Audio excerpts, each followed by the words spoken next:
এবছরের পূর্ণাঙ্গ বাজেটে মধ্যবিত্তদের দেওয়া হলো বড়সড় স্বস্তি, অর্থাৎ 12 লক্ষ আয়ে এবছর আয়কর সম্পূর্ণ শূন্য। কথা জানিয়েছেন 1 ফেব্রুয়ারি ইউনিয়ন বাজেট পেশ করেছেন অর্থমন্ত্রী নির্মলা সীতারামন, এবং সেই বাজেটে তিনি বলেছেন যে সরকারি বেসরকারি বেতনভুক্ত প্রত্যেকের 12 লক্ষ টাকা আয়ে কিন্তু একদম আয়কর রয়েছে শূন্য। তার পাশাপাশি আরো একটি বিষয় নজর রাখবো যে একদম আমরা দেখেছিলাম যে গত যে পূর্ণাঙ্গ বাজেট হয়েছিল সেই বাজেটে কিন্তু স্ট্যান্ডার্ড ডিডাকশন যেটা ছিল সেটা কিন্তু 50% থেকে 75% করা হয়েছিল, কিন্তু এবছর সেই স্ট্যান্ডার্ড ডিডাকশনে কোনো রকম কোনো পরিবর্তন করেননি অর্থমন্ত্রী নির্মলা সীতারামন। তবে এবছরে যে নতুন অর্থাৎ যে আয়করের যে নতুন যে নিয়ম বা নতুন আয়কর অনুযায়ী ঠিক কত লাখে বা আমরা বলতে পারি না নতুন বাজেট অনুযায়ী ঠিক কি কি পরিবর্তন করা হয়েছে আয়করের ক্ষেত্রে সেদিকে একদম নজর রাখবো যে নতুন কাঠামো অনুযায়ী অর্থাৎ এবছর যে পূর্ণাঙ্গ বাজেট পেশ করেছেন অর্থমন্ত্রী নির্মলা সীতারামন সেই নতুন বাজেটের কাঠামো অনুযায়ী বলা হচ্ছে 0 থেকে 4 লক্ষ আয় দেখা যাচ্ছে একদম কোনো রকম কোনো কিন্তু আয়কর নেই। তারপরে 4 লক্ষ থেকে মূলত 8 লক্ষ আয়ে রয়েছে 5% আয়কর।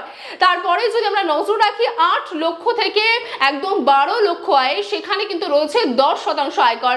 তার পাশাপাশি 12 লক্ষ থেকে 16 লক্ষ আয়ে রয়েছে 15% আয়কর, এবং মূলত 16 লক্ষ থেকে 20 লক্ষ আয়ে একদম আয়করের শতাংশ রয়েছে কিন্তু 20%, এবং সর্বোপরি দেখা যাচ্ছে যে 20 লক্ষ থেকে 24 লক্ষ আয় কিন্তু রয়েছে আয়কর 25%, এবং একদম সর্বশেষ বা সর্বোপরি বলতে পারি যে 24 লক্ষ আয়ে কিন্তু আয়করের যে শতাংশ তা কিন্তু রয়েছে সর্বোচ্চ অর্থাৎ 30%। তবে এই কথা বলা বাহুল্য যে এবছরের একদম যে পূর্ণাঙ্গ বাজেট পেশ করার সময় নির্মলা সীতারামন অর্থমন্ত্রী যে বক্তব্য রেখেছিলেন যে এবছরের বাজেট সম্পূর্ণভাবে মধ্যবিত্তকে মাথায় রেখে পাশাপাশি কৃষি মহিলা উন্নয়নকে মাথায় রেখে করা হয়েছে, সেক্ষেত্রে একদম 12 লক্ষ আয়ে যে শূন্য আয়কর ইতিমধ্যে নির্মলা সীতারামন জানিয়ে দিয়েছে তা কিন্তু একদম নজর কাড়ার মতন। কারণ আমরা জানি যে গত বাজেটে কিন্তু এই যে সংখ্যা সেই সংখ্যা কিন্তু ছিল 7 লক্ষ, অর্থাৎ 7 লক্ষ পর্যন্ত আয়ে কিন্তু শূন্য ছিল আয়কর, কিন্তু এবার সেই সংখ্যা বাড়িয়ে